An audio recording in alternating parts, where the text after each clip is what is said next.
I got the Rayban Meta Gen 2s 2 weeks ago, and I'm going to tell you how well they deliver on what they say. First, photos and videos.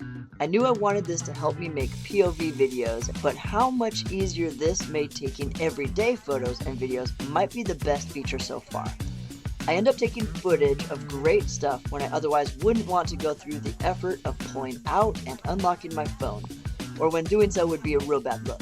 Like at our Christmas Eve candlelight service, I was able to catch the vibe without ruining it by pulling out a phone. Or when we went to Cirque du Soleil. You know that fear that your phone is going to turn on its bright flash in a dark room? As far as the audio quality, I'm actually using the unadjusted audio from them right now. I usually have to use a designated microphone and I adjust the sound levels. Can you even hear the microwave in the background? As far as POV videos, I've already recorded myself doing drawings with them, because in that case I don't have an extra hand to hold a phone. I had to zoom in After Effects because I can't tell exactly what I'm capturing. Maybe someday I'll get the meta displays. And I adjusted the brightness levels a bit, but it's usable. Importing the pics and the videos is a bit of a hassle because you have to open the app, tell it to import, it asks you to connect to the Wi-Fi in the glasses, which doesn't always work, and then it takes like 30 seconds or so to wait for it to download. Alright, now for the AI. I think it's playing coy with me because sometimes I think it's pretending it doesn't know or that it might be giving me the wrong answers. So I was at Putt Shack and above one of the holes it had an obscure trivia question which would reveal which gate to hit it through. I asked it to answer it, it took a picture, and like 5 seconds later it gave me the answer. It got it right once, which gave me a pretty awesome unfair advantage, and it got the next question wrong according to Putt Shack, but it gave me a pretty convincing explanation. Maybe Putt Shack's answer was wrong, or maybe the metas are a great liar. Then I was in a mom and pop taco place with a couple rock celebrities painted on the wall. I asked my metas to tell me who I was looking at. It told me I was looking at a figure of a man known for moonwalking and a Las Vegas performer in his iconic pose in a white rhinestone suit. For some reason it didn't want to say Michael Jackson and Elvis. To be fair, I gave the same question and a similar photo to ChatGPT, and it was equally evasive. Maybe it's a copyright thing. Alright, now for live translation.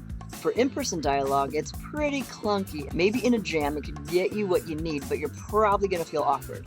You really have to tell them to stop speaking to give you time to listen to Meta's translation. I tried to watch a telenovela and it did pretty well just to translate what I was listening to. But if I needed to communicate back to them, I would need to have my phone open to the Meta app and then I could read the translation of my response or push play for it to speak it for me.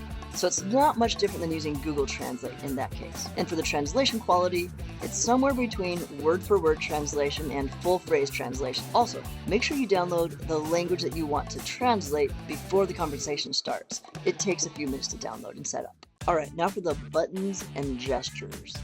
I love the certainty of the physical button. Click, click. I wish my phone had more of those, but they keep taking it away. As for the invisible button that you tap or hold or slide on the side of the temple, it takes a second or two for the begin or pause button to trigger an action. After I tap it to play my music, sometimes I have to wonder for a second if it actually triggered. More often, I realize I've accidentally triggered it and I hear the little click sound it generates, so I tap it again really quick so that music doesn't start to play. Honestly, I seem to trigger it accidentally as often as I do on purpose. My wife snuggled up her face to me, getting fresh, and my audiobook began to play. I tried to set up which gestures do what, and it doesn't seem to do what I thought I told it to do all the time. Alright, now about conversation focus. They recently introduced a cool feature called Conversation Focus. I love the idea. It's like becoming Bionic Man. It does amplify any voice that I am looking towards within 6 feet. I might have Googled how to jailbreak them to record people at that table 20 feet away. But even to amplify the voices of the people at my table, it wasn't good enough yet. The voices I could already hear seemed to be the voices that it could hear and amplify. And the robotic voice with the slightest delay made it just as difficult to understand as someone that I'm already struggling to hear anyway. And I still had all the noise from the surrounding restaurant coming in through the open ear configuration. I could see very narrow situations where all the levels were just right that it might make something that was unintelligible more understandable. Or with some more software tweaks, it might be great. Alright, let's talk about the speakers. I could hear the open ear speakers pretty well when my wife put them on next to me in our quiet bed.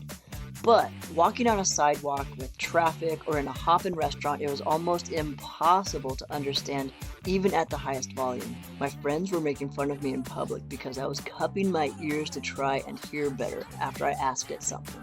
I wish it was maybe bone conduction, or that there was a tiny arm that you could bend down into your ear or something. Let's talk build quality. When I first got them, they held onto my head when sitting on my forehead. Now they don't.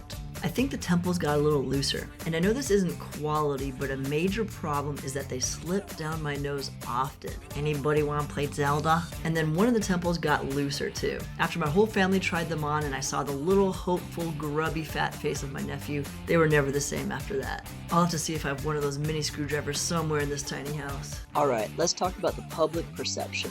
Only one person has told me that they've recognized that I had the Rayban Metas on. I think he thought they were pretty cool. I think that for the most part, people don't realize that I have them. They just look like tasteful glasses. But I have told a couple people about them, and they were a little hesitant to have me come around with a camera or AI that might be listening or filming.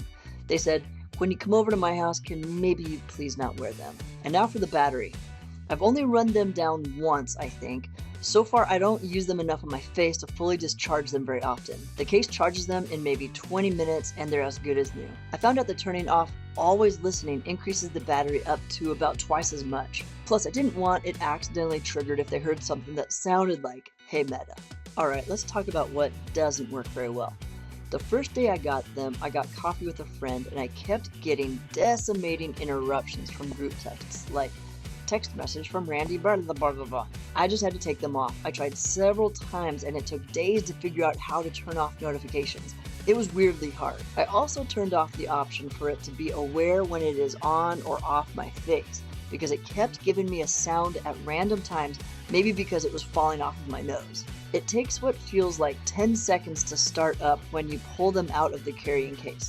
That's kind of a bummer if you suddenly have a reason to put them on. And I've never really had to wear glasses before, and I hadn't ever tried really hard to make sunglasses work. And for the first week, my nose was seriously getting sore from where the glasses were resting on it. And I just got prescription lenses dropped in. They have the transition so that they turn brown in the daylight. They have a bifocal kind of progressive lens, which I don't think the prescription is quite right. I'm gonna have to take it in. So these are just things that were difficult that I didn't expect. They just told me they're at 15%, so I'm letting them charge. Now you get to see what the audio quality is with this instead of them. Now I want to talk about why I wanted to get them. Number one, my AirPods fall out all the time. I can put on the aftermarket loops, but it takes like 5 or 6 seconds to do each one, and there's not that much time to do it if I get a phone call. If I have the Metas on, I have an instant ear speaker. I like that I'm not isolated. If someone wants to get my attention, they can. AirPods are kind of the murder of contemporaneous community. Hey there, what's your name? Hey. Number 3, I need sunglasses on those sunny days, but would rather not have to rummage around. Hopefully I'll be already wearing these and finding sunglasses won't be a thought that complicates my life. 4, I'm at the age I finally could benefit from some magnification up close. 6, I'm getting old and a revamp to my fashion as well as covering up wrinkles is a good idea. And my wife now says I look hotter. See, you can tell I need some help. So overall, I'll keep using the Rayban Metas even if valuable for just the 2 or 3 features I didn't have before. A lot of the things it speaks would be better displayed as a visual on the glass because it interrupts what is happening around me, or it's too loud around me to hear anyways. So I'll close with saying, every new tool mankind gets has just as much ability to be used for good as it does for evil. So let's be the first to utilize tech to its full potential and fill the world with good.